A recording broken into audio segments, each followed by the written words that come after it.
y promovido la educación en México desde hace pues muchos años, 20, 25, 30 años, gente que ha invertido para equipar escuelas, para ponerles tecnología, para ponerles agua, gente que ha becado estudiantes en cientos de miles en México y en el extranjero, gente que ha trabajado mucho para la formación y la capacitación docente, uno de los temas que más nos ocupa. Así es que es un grupo muy representativo del sector educativo en México y nos da mucho gusto que haya aceptado su presencia y su disponibilidad para sostener este diálogo.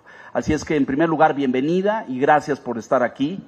Empezamos con las preguntas, si le parece bien, para que el tiempo… vamos a tener aquí un cronómetro, porque la idea es que podamos ir pues dándonos más o menos el mismo tiempo para cada pregunta y no extendernos. Sabemos que su agenda es apretada y tiene que desplazarse a otros puntos de la República Mexicana. Así es que nuevamente, a nombre de todas estas organizaciones, le agradecemos profundamente su presencia aquí. Gracias, Xóchitl, de todo corazón. Muchas gracias, Leo. Bien, bueno, pues el eje de las preguntas, que es el sistema educativo nacional, se ha construido sobre 10 líneas temáticas que tienen que ver con desde el gasto, el presupuesto, la infraestructura, hasta las becas, la permanencia en las escuelas, la calidad y la excelencia, la formación docente tan esencial en México para impulsar a nuestros maestros. Así es que empezamos con el primero, que son los fines de la educación, los aprendizajes básicos, y la pregunta dice a la letra si tiene usted propuestas para recuperar, mejorar el aprendizaje de los alumnos. Hoy tan en debate la prueba PISA, candidata, y lo hemos visto todos, ¿no?, que está ahí. El presidente dijo ayer que sí iba a ser en 2025. La prueba PISA arroja datos lamentables, ¿no? Es decir, la comprensión lectora, la capacidad matemática y la actividad en ciencias de nuestros alumnos ha venido a la baja en los últimos 5 o 6 años. Sin embargo, tenemos un sistema que parece pretender eliminar las métricas, las mediciones. No midamos y así no sabemos cómo estamos. Entonces, la pregunta es, ¿tiene usted propuestas para recuperar y mejorar el aprendizaje de los alumnos, en especial en lectura, en matemáticas y en ciencias, como fundamento para el conjunto del esfuerzo educativo? Por favor. Bueno, antes quiero saludar a todas y a todos ustedes. Muchas gracias, muy buenos días. Mi querida Marinela, gracias por la invitación. Milagros, Francisco Landeros, Marco Fernández, María Elena Ortega, Valeria Moy, Fernanda Domínguez, a todos ustedes por ser parte de este comité. Y obviamente me acompaña parte de mi equipo, Santiago Krill, mi coordinador, Josefina Vázquez Mota, la coordinadora de la Mesa de Niños, Margarita Zavala, muchas gracias, todo el enlace con la ciudadanía, Ceci Romero, y bueno, el que es responsable de la Mesa de Educación, Juan Carlos Romero Hicks. Yo te agradezco muchísimo todo el trabajo. He entregado un documento bastante completo y pues ahí precisamos cada uno de los temas, es muy difícil explicar. Pero lo primero que yo quiero decir es, no hemos hecho nada después del desastre de la pandemia. Tenemos más de 200,000 niños huérfanos. En casa de ustedes, mi trabajadora del hogar perdió a su yerno y quedaron 4 niños huérfanos, desamparados. Y todos esos niños tienen un problema pues, de afectación psicológica que nadie ha atendido. Seguramente muchos de ellos son parte de la deserción escolar que tenemos. Entonces, lo primero que tenemos que hacer es que los niños regresen a la escuela y volver y entender que cuando hablamos que hay zonas donde las mujeres son las jefas de familia, la escuela, ya la mamá no está tan cerca del niño porque se tiene que ir a buscar la chamba, comer, la familia está muy preocupada por la carestía. Necesitamos que las escuelas vuelvan a ser el centro de la comunidad, que las escuelas estén abiertas todo el día, sería para mí lo ideal. Yo recuerdo de niña ir a tomar clases en la tarde, porque los maestros vivían en el pueblo, obviamente, porque pues que llegaban el lunes por la mañana, se iban los viernes en la tarde, y de lunes a jueves nos daban clases adicionales por la tarde, justamente de matemáticas, justamente de lectura, justamente nos ayudaban. Entonces, primero, que las escuelas siempre estén abiertas. tenemos que tener un enfoque diferenciado, no todos los niños aprenden lo mismo, ¿no? Hay niños que tienen un aprendizaje distinto, yo tengo una mente profundamente matemática, hay quien tiene una mente totalmente distinta a la tuya, y siempre pues tienes tus materias favoritas. Más formación, sí. Yo no diría capacitación a los maestros, eso, sino profesionalización de los maestros, y cuando vemos los recursos que se han asignado durante este sexenio, pues ahí se nota. Tenemos que impulsar más la enseñanza de la matemática. A lo largo de esta campaña me he encontrado una cantidad de métodos de gente que ha hecho cosas para enseñar las tablas de multiplicar, con juegos, con mecanismos distintos, que ya no es la famosa memorización, sino volverte mucho más analítico. Y yo diría que pues tenemos que hacer un trabajo de promoción de la lectura. Creo que este tema se abandonó enormemente en este gobierno, y como que en este gobierno lo importante es decir es que nos importa la educación, nosotros sí somos de izquierda, nosotros sí nos preocupamos por la educación, y como que damos por hecho que ya, todo está bien, y pues no, o sea, cuando vemos los resultados nos damos cuenta que en la prueba PISA hay un retroceso, y en ese sentido yo celebro que no se cancele la prueba PISA, pero lo que tenemos que es como qué hacer con los resultados de la prueba PISA, y ahí creo que nos tendríamos que sentar maestros, papás, niños, sociedad, académicos, todos a construir una solución, y no solo pues a tratar de culpar al maestro o de culpar al niño, tomando en cuenta la diversidad que hay en el país. Pero sí, lo primero, vamos a abrir las escuelas, le vamos a entrar con los maestros, vamos a seguir haciendo evaluaciones, pero sobre todo propuestas y soluciones concretas para los niños. Muchas gracias. Gracias, candidata. Uno de las preocupaciones centrales del sistema educativo nacional ha sido la cobertura y la equidad. Un instrumento para equilibrar los grandes desniveles de nuestro país, las grandes brechas sociales, fue ampliar la cobertura, que todas las niñas y los niños tuvieran acceso a educación y que esta fuera, en términos de acceso, equitativa para niñas, niños de las ciudades, del campo, de la sierra, que tú conoces fantásticamente bien.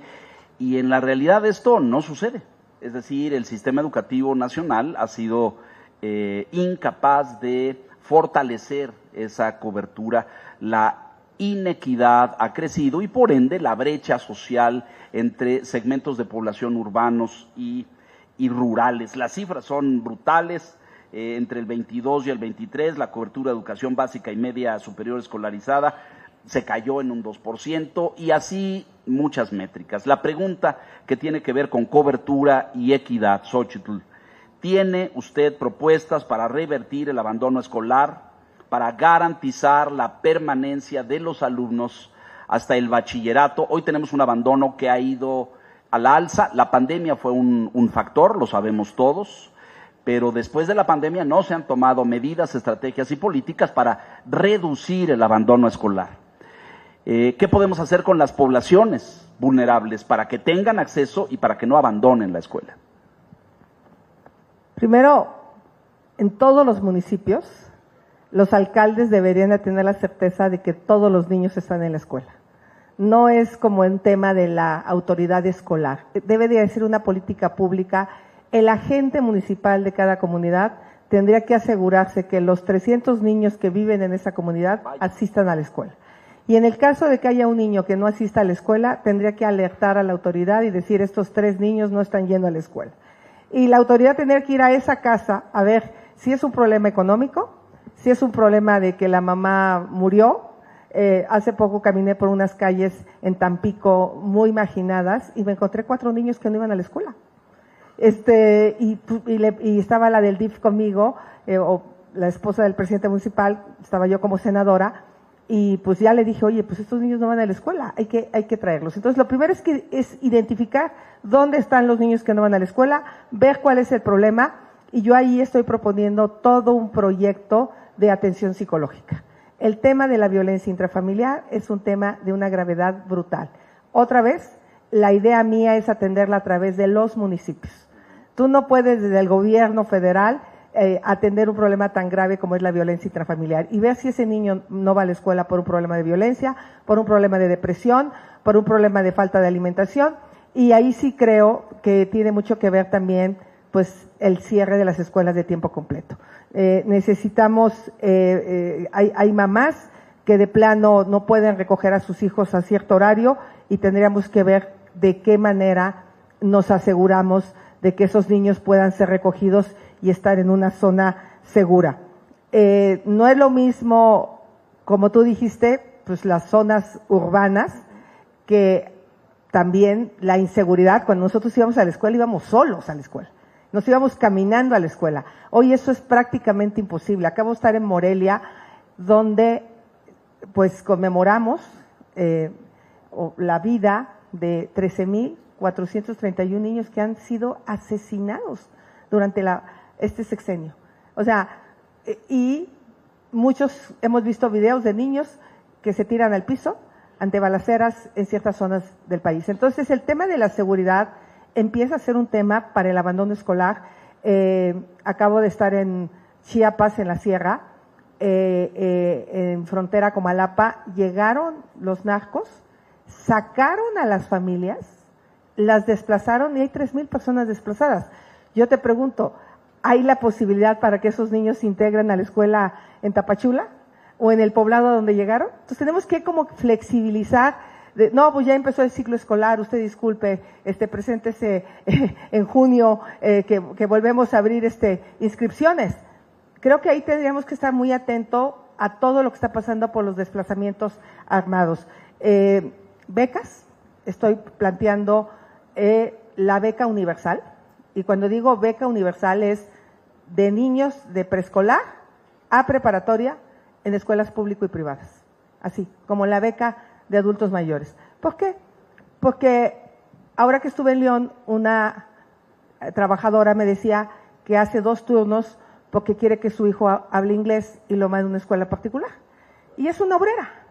¿Y por qué esa obrera no tendría que tener una beca a su hijo?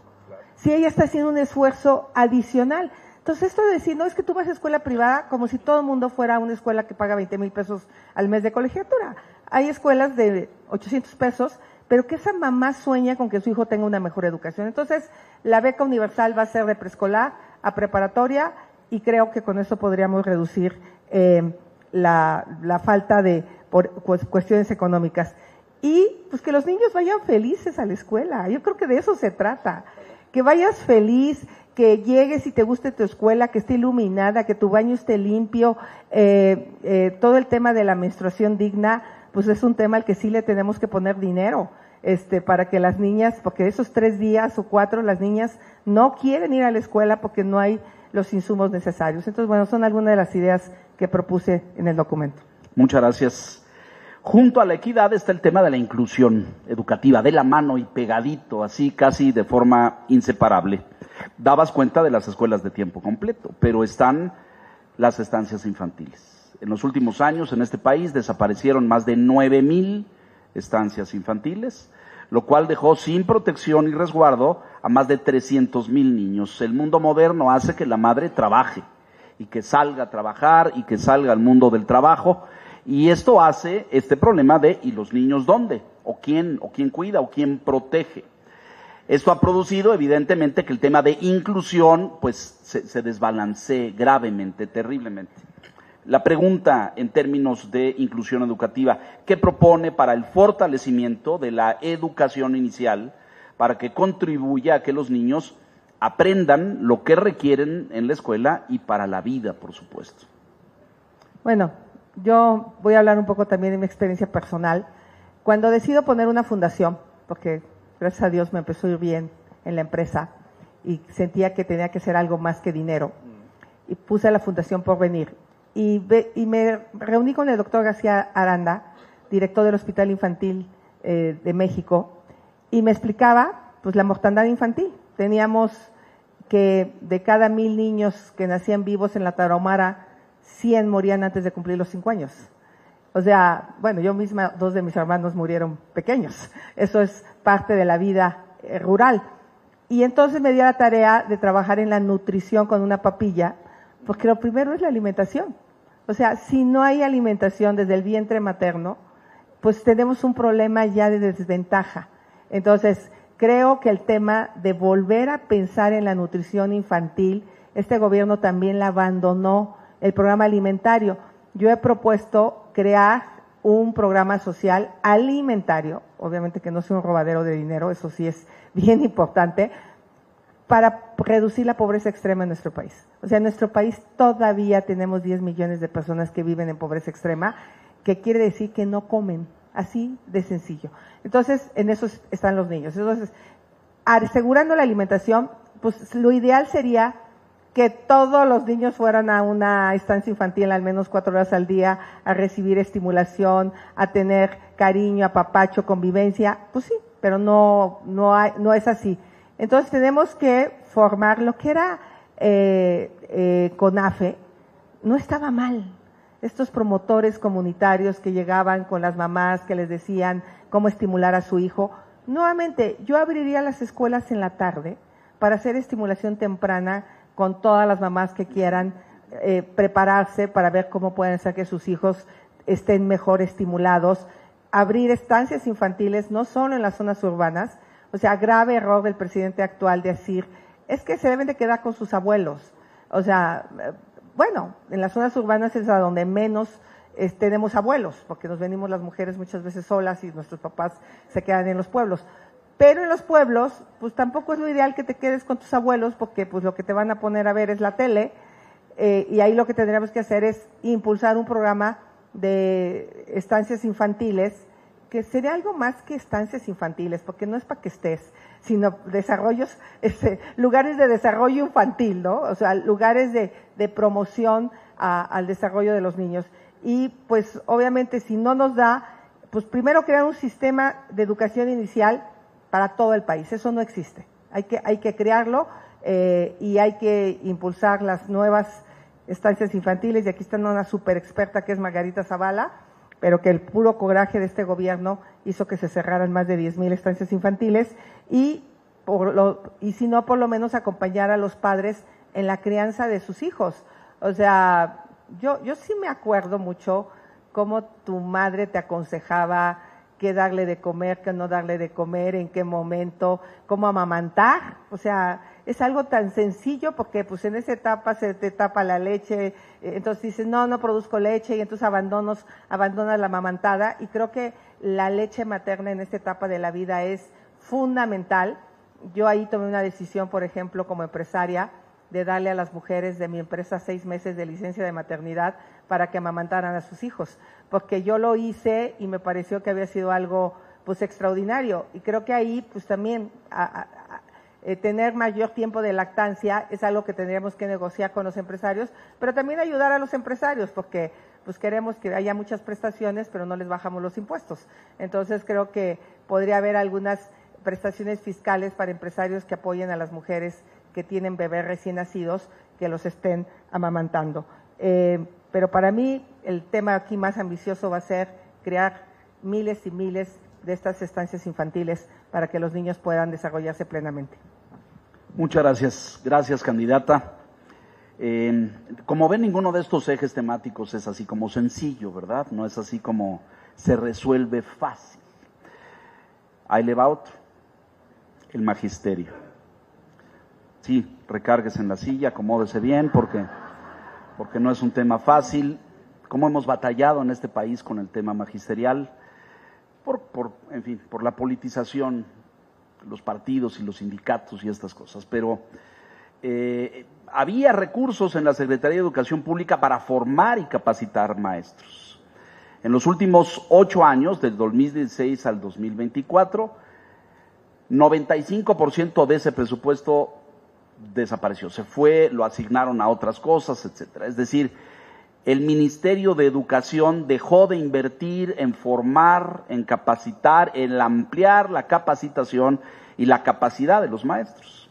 Salen con un nivel de formación de las normales, lo sabemos, y la clave es impulsarlos a que se conviertan en grandes docentes, en grandes maestros. Todos sabemos la huella, la impronta que deja un docente en la vida de alguien cuando tienes un buen maestro que te guía y te orienta. Y pareciera que hoy pues los hacemos así rápido, en serie, en masa, para cumplir la demanda, pero no nos ocupamos de su formación. Y las cifras son terribles, no solamente en términos de presupuesto y de recursos asignados, sino también de sus ingresos, otro rubro castigado. ¿Tiene usted propuestas para promover la profesionalización y capacitación de los maestros, así como para garantizar que las plazas se asignen, otro tema gravemente delicado, no por mérito sindical, sino con remuneración justa y con base en su capacidad y su talento? Gran tema. Yo vengo de un pueblo donde había una normal rural que se llama el Meche Hidalgo. Cuando yo era niña, era una gran normal rural. Los maestros que estudiaban ahí eran unas instalaciones deportivas impresionantes. No podíamos soñar con algo más que nos tocara que vinieran a hacer prácticas esos maestros con nosotros. Jugaban con nosotros, nos enseñaban, nos acompañaban, o sea, nos encantaba estos maestros que venían a observar a nuestros salones. Yo cuando fui viendo cómo crecí, vi cómo se fue politizando el Meche, porque cómo los políticos empezaron a usar a las normales rurales para estos fines. Y acabó cerrado el Meche, acabó en un conflicto brutal. Se reabrió hace poco el Meche, no en las condiciones, que por cierto tiene un casco precioso. Yo creo que sí hay posibilidades de recuperar ese espíritu del magisterio, ese verdadero amor por la enseñanza, por la educación, pero la clase política tiene que sacar las manos.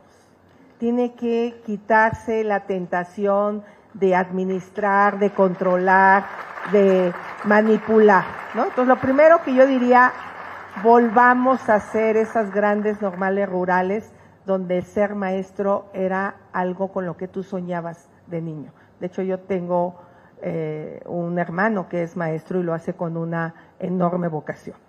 Entonces, yo empezaría por ahí. 2, pues, formar desde una visión de mejorar, reconocer, promover, pero no ser punitivos.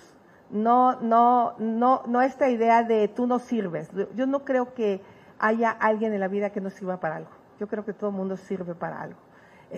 Y cómo fortalezco tus habilidades. A lo mejor tú no eres el mejor maestro de matemáticas, pero eres el mejor motivador de los alumnos o el mejor maestro de educación física. Entonces, creo que encontrarle como las habilidades a cada maestro y dejarles a ellos la posibilidad de cómo quieren mejorar la educación. Yo creo que los maestros sí quieren mejorar la educación. Yo creo que los maestros no están en la idea de tengamos el peor sistema educativo nacional. ¿Pagarles bien? ¿Por qué no pagarles bien a los maestros? O sea, yo en lugar de usar el dinero en una refinería que no refina nada, pues mejor le pagaría bien a los maestros, porque sí creo que es lo que hace la diferencia en un país. Yo tuve un extraordinario maestro de 5º y 6º año, que yo creo que en gran medida es el responsable de que yo esté aquí, porque me dio una calidad de enseñanza de matemáticas que me permitió ser ingeniera en las condiciones en las que yo venía. Entonces, transparentar la asignación de plazas, hacerlo todo público, o sea, que no quede duda que ascendió el que tenía el mejor puntaje, el que tenía la mejor posibilidad, y al que se quedó, seguirlo motivando a que siga. Pero si no mides, pues es como un deportista, si no mide cuánto corre 100 metros, nunca va a poder mejorar. Que las plazas en las zonas marginadas ganes más, yo creo que es justo. O sea, no es lo mismo trabajar en Benito Juárez que en Norogachi, Chihuahua, con todo respeto, o en Basasiachi. O sea, las distancias que muchos maestros tienen que caminar en la Sierra Norte de Oaxaca es distinta, y darle los recursos a los maestros. Entonces, yo diría que tenemos que darnos una segunda oportunidad de diálogo. Hoy, pues con tristeza veo que al final los dirigentes sindicales lo que están buscando es el puesto, el ser senador, el ser diputado, y yo creo que el día que quieran dejar de participar en la política y realmente quieran mejorar a la educación, pues ese día van a tener nuevamente el pleno reconocimiento de los maestros. Hay que unir a los maestros, pero este país más bien ha dividido en lugar de unir. Yo trataría de unirlos, de trabajar en equipo, de ir fijando metas con ellos e ir alcanzando esas metas, pero sobre todo poniéndole dinero, poniéndole recursos a la educación en serio y no puro cuento. Un apéndice breve en relación a esto. ¿Qué hacer con los sindicatos, Xóchitl? Es decir, nos sentamos, negociamos. El sistema político ha hecho durante todos estos años esta concesión de plazas, ¿no? Para que tú estés tranquilo y en paz te doy tantas plazas, y entonces se convierte en una generación continua de una clase que controla al magisterio. ¿Qué se hace con eso? ¿Se rompe? ¿Tiene solución? ¿Es un tema de dinero? ¿Cómo podemos mejorar Yo eso? creo que la transparencia.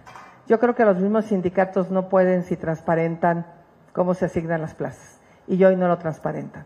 A mí me parece que la transparencia es lo que puede hacer que los sindicatos tengan que decirle a sus agremiados, tu hija, tu sobrina, tu prima, ¿no? Entonces, como que todo eso sí va rompiendo. Creo que se había avanzado bastante, pero pues siempre es mucho más cómodo para el político no tener problemas.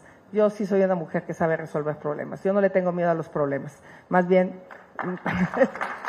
hay que resolverlos. Muchas gracias. Gracias, candidata. Otro de estos temas sensibles, como si alguno no lo fuera, ¿no es cierto?, pero el de la infraestructura y el equipamiento. Las cifras son devastadoras, usted tuvo oportunidad de verlas, pero se las comparto a quienes están aquí. El 7.4% de las escuelas de educación básica y el 13% de escuelas de media superior no tienen electricidad, por lo de la tecnología, ¿no? ¿Cómo queremos que funcionen equipos? 22% de las escuelas de educación básica y el 25% de las de media superior no tienen agua potable. El 42% de las escuelas de educación básica y el 30% de las escuelas en media superior no disponen de computadoras. Y así hay más cifras, todas pues deprimentes en este sentido. Pregunta en este eje temático: ¿cuál será su política para la asignación de recursos y mejoramiento de la infraestructura física y el equipamiento de las escuelas? Les voy a dar una cantidad de dinero que se ha tirado en este país para que vean qué dinero hay. 300,000 millones en un aeropuerto que no se hizo, 320,000 millones. 380,000 millones en exceso en un tren que está costando 4 veces su valor. O sea, iba a costar 120,000, está bien, está costando más de 500,000 millones. 240,000 millones de pesos de más en una refinería que todavía no refina absolutamente nada. 200,000 millones de pesos en un aeropuerto que pues no tiene la ocupación que debe de tener porque no tiene la conexión. Estamos hablando de 1.2 billones de pesos de proyectos en exceso. Y luego tenemos un Pemex al que le hemos dado 2 billones de pesos entre subsidios y dinero que ha dejado de dar. Estamos hablando de 3.2 billones de pesos, la mitad del gasto público prácticamente de un año. Yo no voy a tener obras faraónicas de ese tamaño. Mis obras faraónicas van a ser las escuelas, van a ser los hospitales, van a ser las calles, van a ser la seguridad pública, van a ser las personas. Creo que esa es la gran diferencia en la que yo estoy pensando. O sea, como alcaldesa, le puse especial atención, y yo soy alcaldesa aquí está pegada a una escuela, la Pípila, por ejemplo, pues que tuvieran sus techos sombras para los niños, enfrente de, allá por Mariano Escobedo, había habido un papá que había matado a un joven, no sé, fue un accidente, me acerqué a la escuela, me metí a hacer todo un trabajo de eliminar la violencia que hay en esa zona, y descubrí que sus laboratorios estaban súper caídos, y ahí tenían un vecino BBVA, exitosísimo. Le dije, oye, adopta estos laboratorios, feliz lo hizo. O sea, esta alianza con el sector privado también puede ser positiva, pero pareciera que hay un odio. Entonces, vamos a poner dinero. Lo mío sí es la tecnología. Hemos gastado 100,000 millones de pesos en tratar de llevar internet para todos y fue un fracaso a través de la CFE. Hoy tenemos ya tecnologías disponibles para conectar prácticamente todas las escuelas. No hay manera que en una escuela en la época de la energía solar hoy esté sin luz, o sea, salvo que vive en un lugar nublado, tipo, no sé, Glasgow, allá en Escocia, de que no tiene sol, 2 meses, ¿no? Pero en México prácticamente sería la excepción, tendríamos ya la disponibilidad de tener energía. Entonces, yo pensaba hoy en la mañana, cuando venía para acá, imagínense una app donde la gente suba el estado de su escuela, ¿no? Y diga, pues le faltan baños, le faltan ventanas, ¿no? Y lo georreferencia, y entonces tenemos ya todo un censo de cómo están las escuelas. Pues ahí va 300,000 pesos para esa escuela. Y que suban cómo quedó la escuela. Y que suban cómo se gastó el dinero. Y que todo el pueblo sepa en qué se gastó ese dinero. Porque el tema de la transparencia, la rendición de cuentas es el gran problema. Entonces, yo creo que hoy la tecnología nos da para poder prácticamente tener mapeada cada escuela del país y saber si ese día amaneció con agua, si amaneció sin agua, si tiene algún problema de conexión a internet, y en tiempo real podríamos estar atendiendo. Entonces voy a ser la presidenta de la tecnología y de las soluciones en tiempo real. Me quiero enterar en tiempo real cómo amanecieron las escuelas de México y dónde tenemos que poner más recursos. Empecemos con ese censo, veamos qué funcionó de la escuela es nuestra. Yo no soy de la idea de tirar todo, yo creo que algo se debe haber hecho bien. Como ingeniera digo, lo que está bien se queda, lo que está más o menos se mejora y lo que no sirve se quita. Entonces, pero sí, para mí la prioridad va a ser que los niños vayan felices porque su escuela está bonita, está limpia, no solo pintada, que los baños funcionan, que hay agua, que hay jabón, y ponerle dinero para el mantenimiento. O sea, nosotros creemos que hacer una escuela ya, no, tiene que haber un recurso mensual para darle mantenimiento, porque una escuela que la usan 1,000 niños, pues en una semana se echan cualquier llave. Entonces hay que estar trabajando diario en el mantenimiento de las escuelas. Muchísimas gracias. Uno no va a la escuela, dice la UNESCO, la educación es para la vida, para salir a la vida a resolver problemas, a hacer cosas, no para aprender de memoria lecciones y fechas y datos y mapas. Ándele, mijo, responda a las capitales del mundo, ¿no? Uno no va a la escuela a eso. A lo mejor era en el pasado, pero la educación ha cambiado y ha evolucionado significativamente. En la educación media superior en México tenemos serios problemas de baja y descenso en la tasa de terminación. Menos niños terminan la escuela y la abandonan antes de terminar.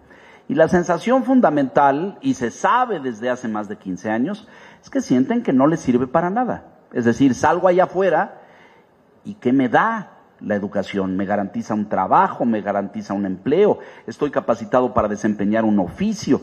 Y esa conexión no existe. Hay como un divorcio entre lo que pasa dentro de la escuela y lo que pasa en el mundo real. Entonces, pues las cifras son terribles, ¿no? ¿Cuáles son las condiciones laborales? Muchas organizaciones afirman que reciben egresados que no tienen las capacidades básicas. Hablábamos ya de, sí, los niños mexicanos saben leer, pero en un 50% no comprenden lo que leen, lo cual es gravísimo.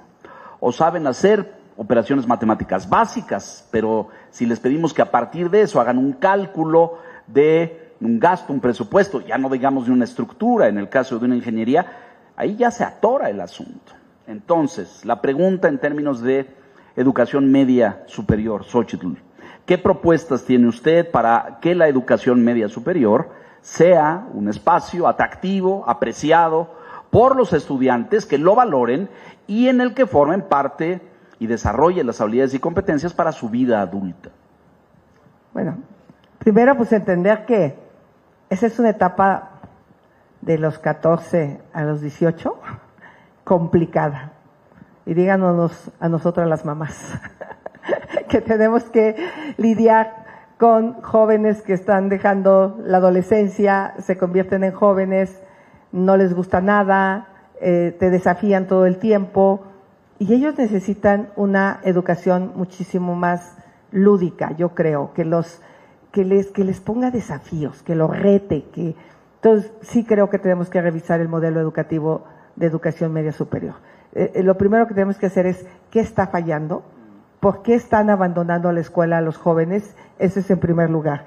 Tenemos que buscar nuevas estrategias pedagógicas muy, muy innovadoras. Yo creo que lo que tú dices, yo me aprendí los 5 continentes de las capitales del mundo de memoria, porque además tenía una memoria privilegiada. Entonces, digo, yo, ¿ahora para qué? Pues si te metes a Google, inmediatamente sabes cuál es la capital del mundo.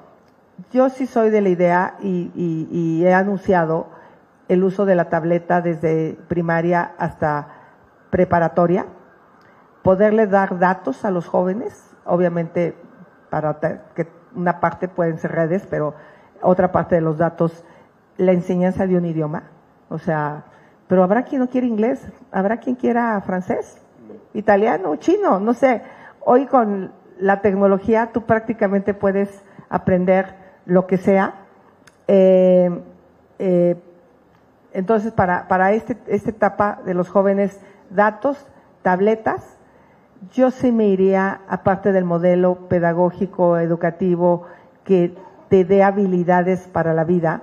Y aquí recuerdo lo que me dijo un papá rarámuri cuando una vez fui a la Tarahumara, y me dijo, pues, ¿para qué mando a mi hijo a la escuela si ni siquiera sabe cubicar madera? O sea, a él lo que le importaba es que su hijo supiera cubicar madera porque es lo que a ellos les sirve, ¿no? Entonces sí tenemos que ver como una educación que también te eduque para resolver problemas de tu entorno, y creo que eso sí es muy importante, la pertinencia. Y bueno, estuve con Alma en un foro y quedamos en que una vez que lleguemos al gobierno vamos a hacer todo un trabajo con ustedes, que eso sí se los quiero decir. Yo soy una mujer que se deja ayudar. Yo no voy a imponer mi visión, creo que lo que me gusta es hacer equipos y encontrar las mejores soluciones para cada uno de los temas.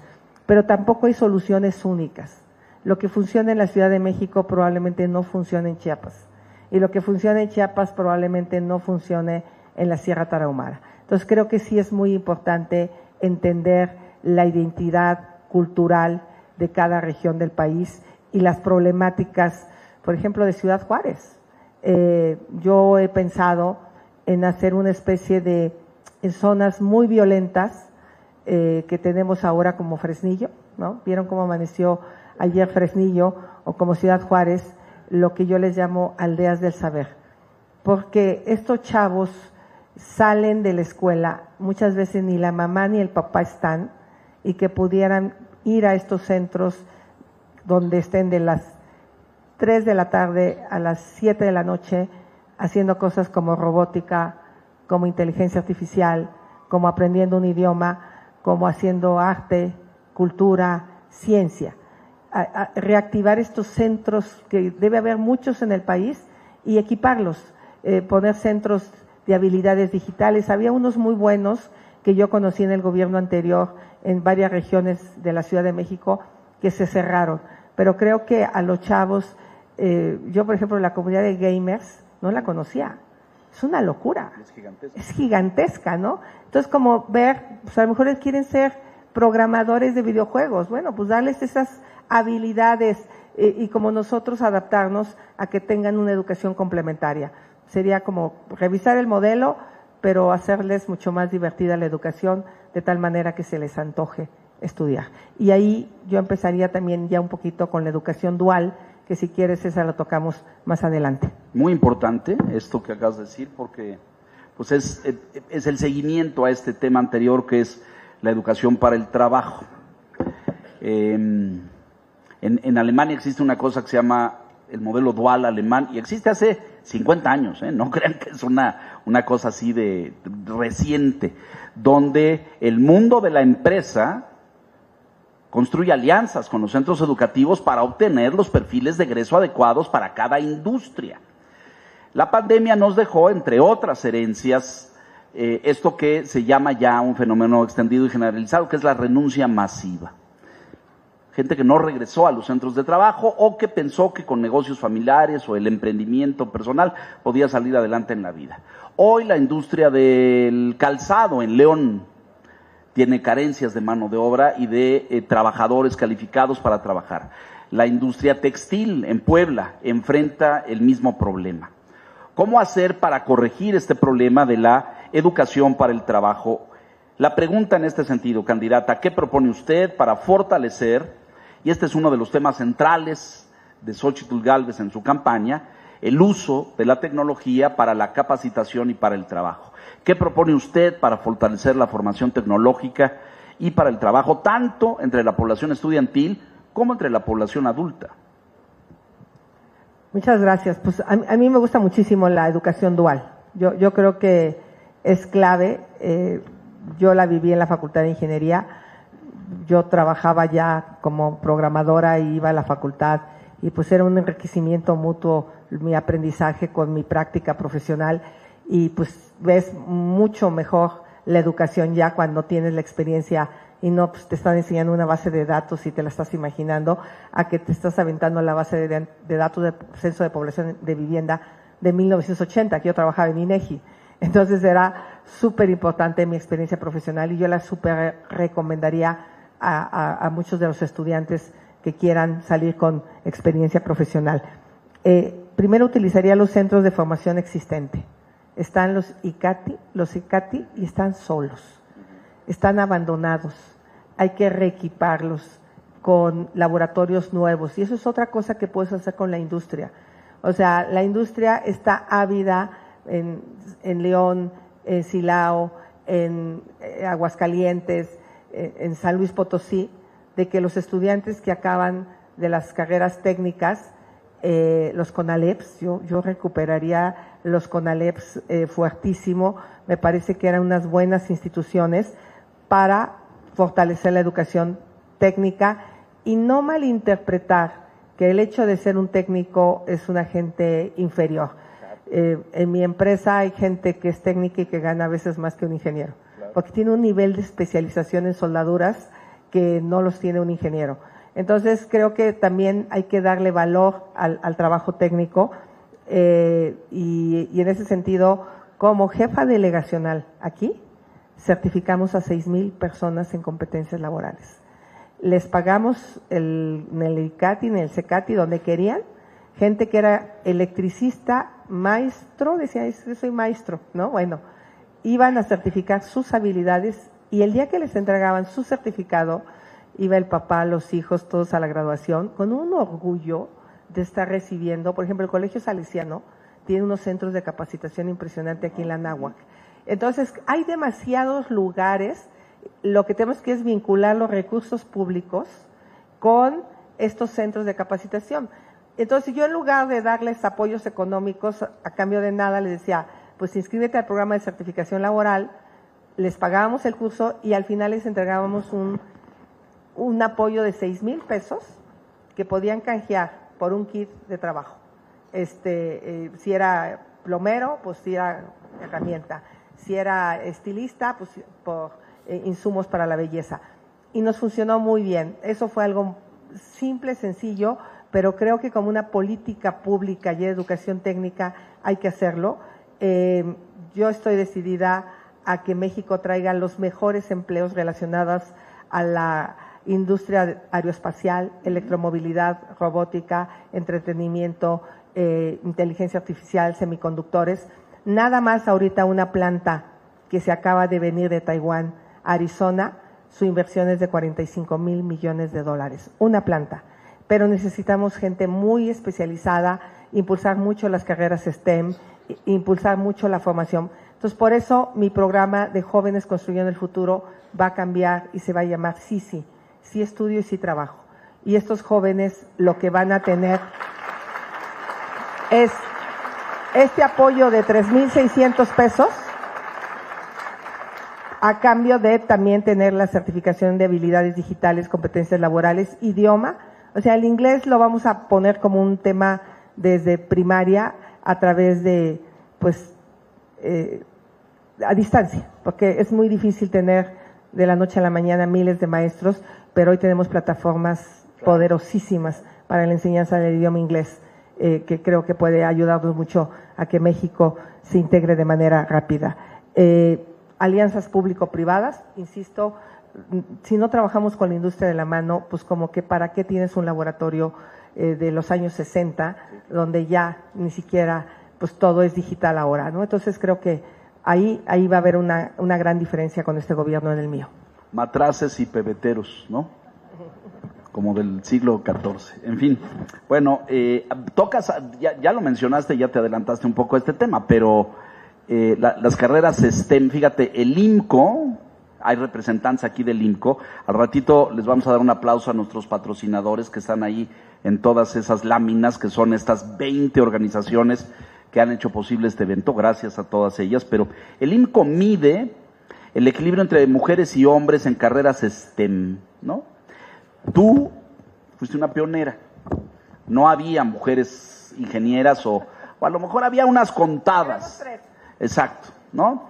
Bueno, pues déjame darte las cifras, porque desde que tú saliste de la universidad, hace 25 años, no vamos a precisar cuántos, pero pues esto no ha cambiado mucho. Fíjate, el IMCO dice, la matrícula de hombres y mujeres en carreras de ciencia, tecnología, ingeniería, matemáticas, etcétera, pues en el periodo 12 a 22, es decir, en los últimos 10 años, y encuentra que que en todos los estados el número de mujeres en carreras STEM tendría que aumentar más o menos en un 70% para equilibrar el número de hombres. O sea, hay un rezago de género brutal. El eje temático es equidad de género y seguridad en las escuelas, que ya habías adelantado un rato atrás. ¿Cómo plantea promover la equidad de género en la educación y mitigar la violencia en las escuelas y en sus alrededores, en particular cuando afecta a las mujeres? Bueno, primero, mi gobierno va a tener una beca que se va a llamar Beca Libertad. Esta beca va a ser para las niñas, especialmente de zonas en pobreza, marginadas. Es una beca de un monto mayor para que nos aseguremos que las niñas se queden en la escuela. 2, creo que tenemos que quitar muchos de los estereotipos. Quizá para mí, pues siempre fui como la intrépida, la disruptiva, la que se atrevía a hacer todo en el pueblo cuando decían que no se podía. Entonces, cuando me decían, esto no se puede, pues yo decía, un día queríamos oír una estación de radio y nos trepamos a un árbol y pusimos una antena y nos cayó un rayo después en la tarde y nuestro rayo se quemó, pero hacíamos cosas como en nuestras posibilidades, y creo que eso es lo que tenemos que hacer, propiciar que las niñas se la crean que pueden, y ahí hay que hacer todo un trabajo de empoderamiento, quitar de los libros un montón de estereotipos. A mí, como comisionada de los pueblos indígenas, me tocó quitar muchos estereotipos en los medios de comunicación, porque yo le decía, ¿por qué siempre ponen a alguien con un huipil como si fuera el tonto de la historia, ¿no? A un indígena. Si también hay mestizos tontos, ¿no? Entonces, y vaya, ¿no?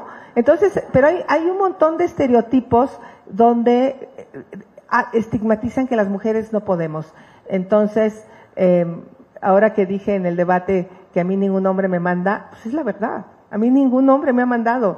Y eso es la que las mujeres se la tienen que creer, que nosotras tenemos autonomía, independencia y la posibilidad de crecer. Y luego, pues sí dar becas más altas a las niñas que decidan estudiar carreras STEM. O sea, así de sencillo. Vas a estudiar una carrera STEM, la beca de niños es de 3,000 pesos, pues la de niñas es de 4,000 pesos. Ya. Y creo que son incentivos muy, muy importantes. Y también que las escuelas sean seguras para las niñas. A ver, yo lo he contado públicamente, como en la Facultad de Ingeniería fui violentada sexualmente por mi maestro de matemáticas en el primer semestre, y estuve a punto de regresarme al pueblo. El tipo me agarró las piernas y después me invitó a salir. O sea, y en la universidad no había un lugar donde tú dijeras, oye, me acaba de pasar esto, pero sí hay violencia hacia las mujeres. Y hay, o sea, todo esto que ha pasado en las universidades, de pues las famosas denuncias que han hecho a las mujeres, pues es lo que empieza a quitar esta violencia sistemática, digo, y obviamente nos hemos enterado de casos que tú no das crédito, pero creo que en ese sentido lo hablamos, lo hemos ido diciendo públicamente, y pues yo sí creo que es un tema de política pública y sobre todo cultural. Tenemos que trabajar muchísimo más mujeres en apoyar a otras mujeres para que se animen a desarrollar carreras tecnológicas o las que quieran también. Creo que también no necesariamente una mujer que decide estudiar medicina lo es distinto. Yo creo que aquí de lo que se trata es que todas las mujeres se desarrollen y finalmente escojan lo que quieren. Pero que no sea porque no puedes, ¿no? Es que eso no es carrera para mujeres. No, si yo les contara todo lo que me dijeron, no, hombre, ¿qué vas a ser ingeniera? No, las mujeres no pueden ser ingenieras. No, hombre, te van a reprobar, ¿no? O sea, híjole, o sea, si les hubiera hecho caso, no estuviera aquí, la verdad. Entonces creo que tenemos que ir venciendo todas estas historias.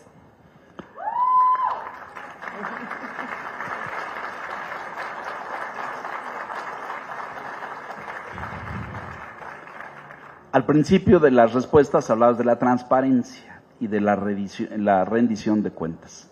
La evaluación es un instrumento fundamental, tú lo has dicho muchas veces, en el sentido, si no medimos, pues no sabemos qué está bien o qué está mal, o dónde tengo que reforzar, o dónde tengo que corregir el rumbo para mejorar los programas, los contenidos, la capacitación, el entrenamiento, la formación.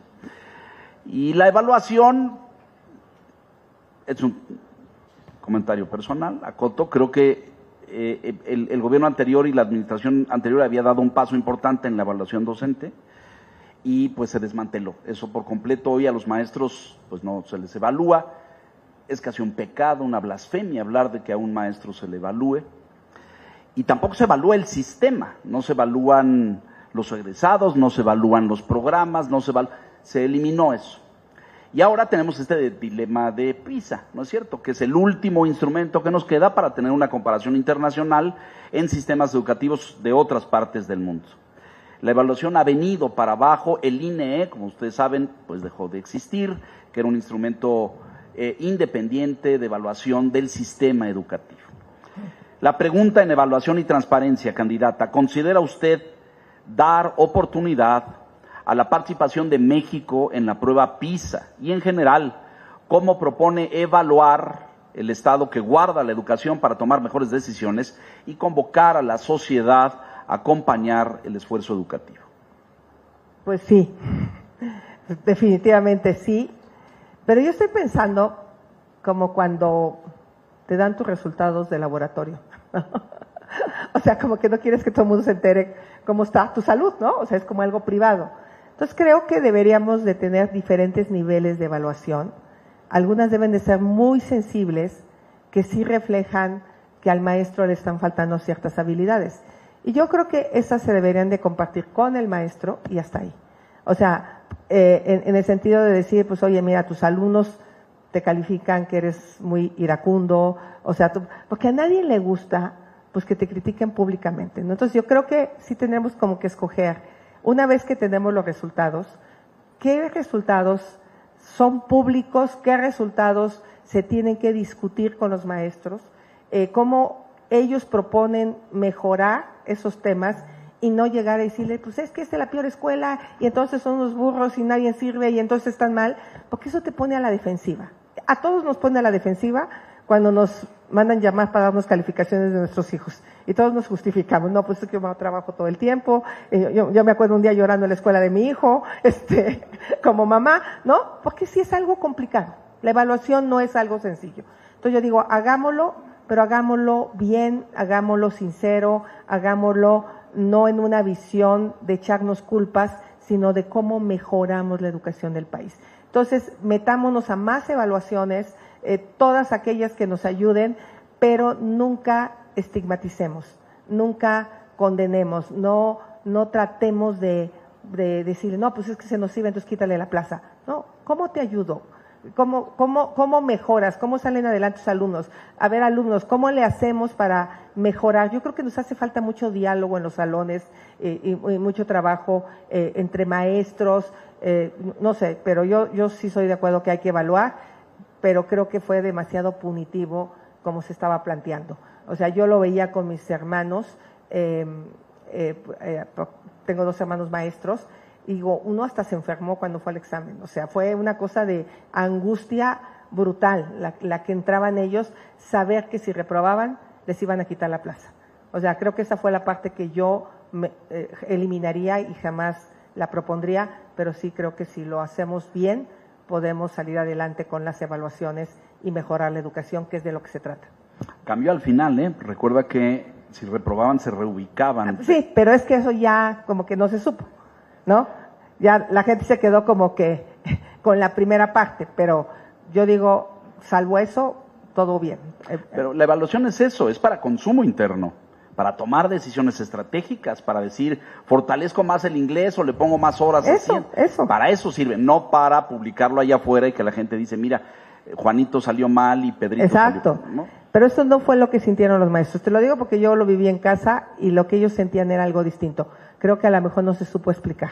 Hagámoslo bien, hagámoslo con ellos, hagámoslo. Yo creo que los maestros sí quieren mejorar. Claro. Yo viví en la pandemia las dos educaciones. Mi hijo estudiando en la universidad, con su tableta, conectado, 10 alumnos, perfecto.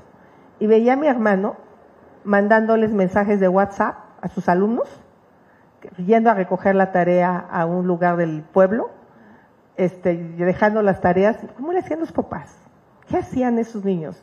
O sea, de verdad, yo creo que lo que perdimos en la pandemia fue brutal. O sea, ahí sí fue donde se notó una inequidad educativa brutal.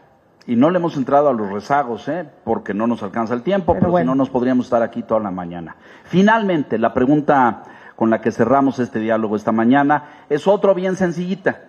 El gasto público en educación. Bien sencilla está esa. Ahí están las mediciones y todo el mundo se sabe cuánto dice la OCDE y la ONU que un país debiera ponerle qué porcentaje del PIB, ¿no es 8%, cierto? ¿no? Bueno, más o menos estamos cerca, ¿no? Estamos cerca. 4.7. Menos, 3 puntos y algo.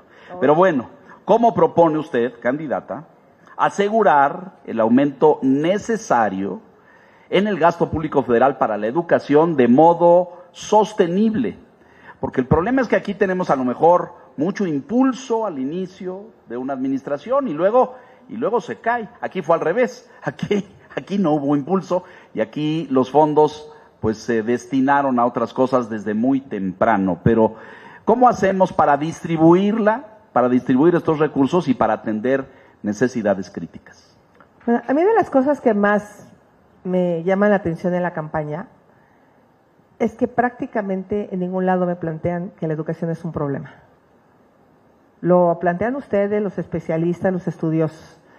Lo que me plantean en las campañas es la seguridad, como el problema número 1, la falta de medicinas, como el segundo problema, el tema del campo, o que no alcanza el dinero, que la vida está cara. Me plantean el tema del agua. Luego ya de ahí se pueden seguir con otros temas, el pavimento, los baches. Pero no sale como, oiga, estoy muy preocupada por la mala educación que está recibiendo mi hijo. Y creo que eso no se ha percibido, la gente no percibe que haya un problema con la educación porque es algo muy lento, es algo muy silencioso. Tarda mucho en reflejarse. Lo que sí me queda a mí claro es que la única manera que tenemos para resolver el tema de la pobreza en nuestro país y la desigualdad es salud, que ese sí lo trae la gente, porque sienten como que se mueren, ¿no? Entonces como que, y la educación. Y entonces, yo sí hago aquí el compromiso de sí primero los pobres, pero para salir adelante. Si yo no hubiera recibido esa beca del centro de cálculo, yo hubiera tenido que dejar la carrera de ingeniería. No estaba pudiendo trabajar de las 6 de la mañana a las 3 de la tarde, entrar a la facultad a las 4, salir a las 10 de la noche, llegar a mi cuarto a Iztapalapa 11:30, empezar a hacer series de matemáticas, acabar 3 de la mañana, vuélvate a levantar 5 de la mañana, me estaba muriendo. Cuando alguien me dice, éntrale esa beca, mira, es tu oportunidad porque vas a estar todo el día en la facultad y vas a tener tiempo de estudiar y entonces ya no vas a andar de un lado para otro, fue mi salvación. Y fue 3 semestres de programación lo que hicieron la diferencia para que yo me volviera una de las mejores programadoras de este país. Entonces, me queda clarísimo en carne propia la importancia de una beca, la importancia de una educación de calidad. Es un camino lento, es un camino que los resultados son muy lentos, pero creo que como sociedad tendríamos que organizarnos, exigir. Yo sé que ustedes lo hacen, pero no siento que haya la fuerza de reclamo a este gobierno por su abandono a la educación. Creo que estamos llenos de miedo. Después de lo que vemos que le pasó a María Amparo, dicen, pues ¿quién es la siguiente? ¿Quién se atreve a levantar la mano y exhibir lo que está pasando? Pues mañana salgo yo en la mañanera. Entonces, este gobierno ha sabido callar a la sociedad y yo lo que les pediría, como presidenta, lo único que les pido es que no se callen. Yo los voy a escuchar. Vamos a hacerlo juntos, vamos a trabajar para resolver el grave problema. Y dinero hay, dinero hay. Nada más les doy un dato de la robadera del IEPS y tengo cómo demostrarlo. Por los mismos datos del SAT que sacó de cómo entró el combustible robado a México. No son datos míos. Se han robado 700,000 millones de pesos de IEPS. Ese dinero ha dejado de entrar y se podría estar utilizando en la educación, en la salud de los mexicanos. Entonces, vamos a hacer un trabajo tremendo para dejar de perder dinero en Pemex. Ya vieron el desastre de apagones. O sea, lo que nos viene si no tomamos decisiones es una locura en infraestructura, en salud, en educación. Así es que los invito a ser valientes porque yo estoy decidida a dar la pelea por ustedes, por sus hijos y por México. Muchas gracias, candidata. Haces mención de las becas y de la importancia de las becas. En esta administración se hicieron universales, sin métricas ni rendición de cuentas, cuando las becas tenían que ver con la constancia de que el niño o la niña asista a la escuela y de que traiga un rendimiento de calificaciones. Hoy esas métricas se eliminaron. Hoy se dan a todo el mundo, los que las reciben, porque también ahí tenemos huecos oscuros. Te pediría, antes de despedir, un mensaje final de conclusión para todos los que están aquí presentes y los que te siguen. Esto se está transmitiendo vía streaming a muchas personas que no pudieron estar aquí por el cupo y la capacidad del espacio, pero a maestros y maestras en todo el país y a dirigentes de grupos educativos en toda la República Mexicana. Muchas gracias. Pues fundamentalmente decir que he entregado el documento, ha sido elaborado por verdaderos especialistas de mi equipo. Yo solo soy una simple ingeniera que trata de hablar de diferentes temas, de entenderlos, de estudiarlos, pero que el documento final seguramente se va a enriquecer una vez ganando la presidencia de la República con ustedes. Está el equipo de Mejor Edu, que con sus limitaciones ha hecho un esfuerzo importante en materia de educación y pues aprender de todo lo que nos ha salido bien. Aquí está José, que le tocó impulsar las escuelas de tiempo completo, Margarita, que impulsó las estancias infantiles. A mí pues me tocó impulsar toda la educación intercultural bilingüe durante el sexenio de Vicente Fox. Abrimos 10 universidades interculturales. Ese proyecto se quedó ahí parado. Creo que hay que insistir en una educación intercultural en nuestro país y yo quisiera pedirles de que, pues qué lástima que la candidata no venga, la otra, sé que me tiene miedo, pero pues no es para tanto, pero no es un desprecio a mí, es un desprecio a las organizaciones de la sociedad civil que hacen un esfuerzo importante por la educación. Porque más allá ustedes de un partido político, que me queda claro que no tienen, la gran mayoría, lo que tienen es un interés legítimo para que la educación mejore en nuestro país y por eso los felicito. No tengan duda, vamos a ganar. Gracias. A nombre de todas las organizaciones, muchas gracias a la candidata Xóchitl Gálvez de la coalición.